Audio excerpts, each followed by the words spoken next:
Well, Kumina, our editor, Kuntanong Kantong, interviewed the Asia Pacific representative from the IMF, Mr. Anoop Singh. Let's see this special interview.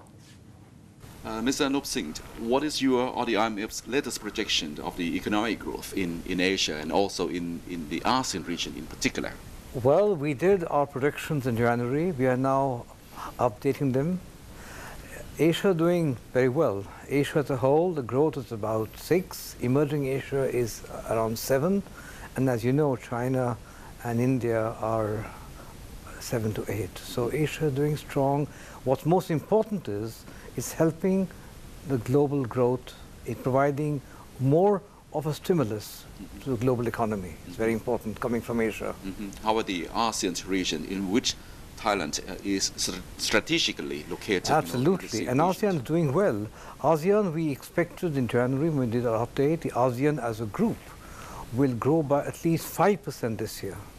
Now, as you know, ASEAN comprises of different economies. Now, certainly Thailand here, that is recovering from the awful floods of last year. The growth this year should be well above 5, probably 5.5. Indonesia, that has a stronger domestic demand component to its growth, should grow above 6. Some other economies that are more dependent on the global trade, such as Malaysia and Singapore, these will grow below 5. So you have a balance, but as a group, it should be around 5, which is reasonable compared to where the rest of the world is. Thailand has been affected by the floods since last year. Are you optimistic, of the pace of the recovery in this country? We had a team here a few weeks ago. They are writing a report. I think from all accounts, we agree with the Bank of Thailand. We're probably looking at a strong V-shaped recovery.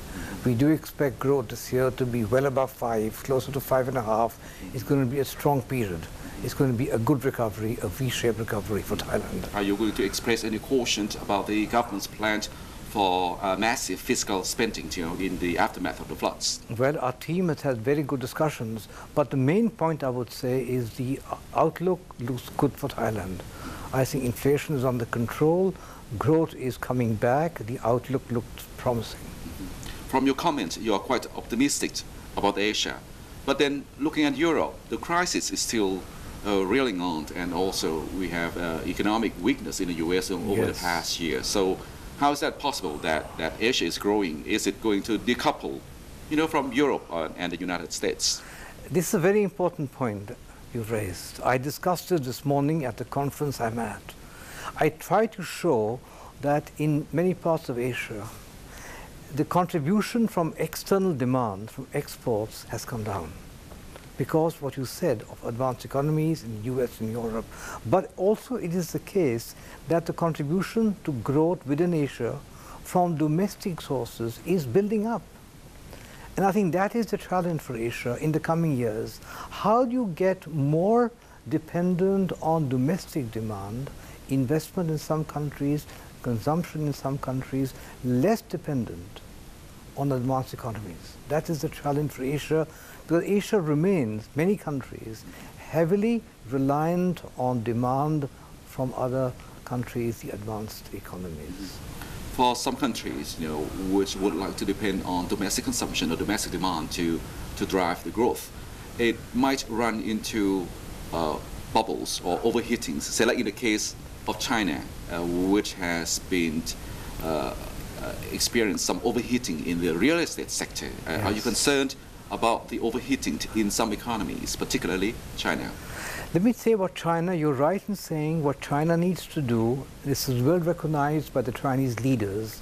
They need to build up domestic consumption as the growth engine for China. You're right in saying that property prices in particular have been a question in China.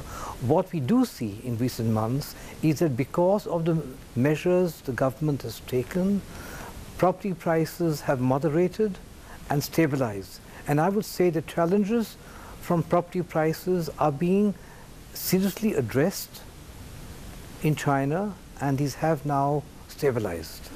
But you're right in saying, as you look ahead, Asia has been very good in being cautious about the growth-inflation trade-off.